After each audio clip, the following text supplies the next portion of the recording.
మంత్రి Revanth Reddy AP CM Chandrababu Naidu భేటీపై సంచలన ఆరోపణలు చేశారు మాజీ మంత్రి నిరంజన్ రెడ్డి.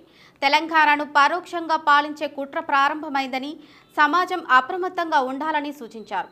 రెండు రాష్ట్రాల సమస్యల పరిష్కారంతో సమావేశం పేరు చెప్పి రాజకీయ ఆర్భాటం ఎందుకు చేస్తున్నారని ప్రశ్నించారు. నిజంగా సమస్యల పరిష్కారం కోసమే అయితే దాని అడుగులు వేరేలా ఉండేవన్నారు.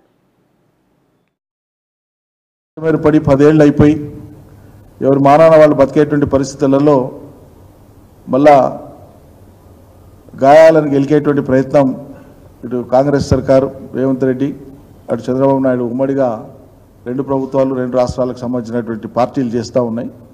ఇది కూడా ప్రజలు గమనిస్తూ ఉన్నారు.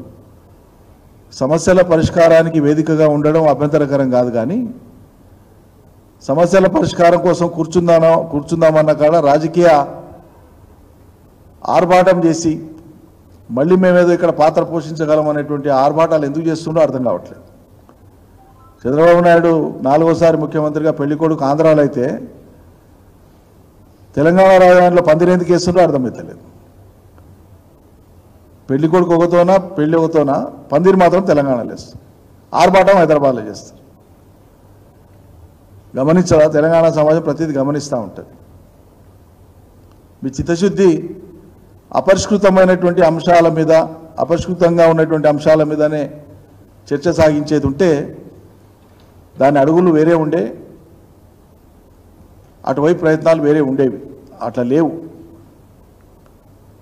పరోక్షంగా తెలంగాణ రాష్ట్రాన్ని పరిపాలించేటువంటి ఒక కుట్ర ప్రారంభమైంది. తెలంగాణ సమాజం అప్రమత్తంగా ఉండాలని చెప్పి కూడా మేము కోరుతా ఉన్నాం. రాష్ట్రం ఏర్పడి 10 ఏళ్ళు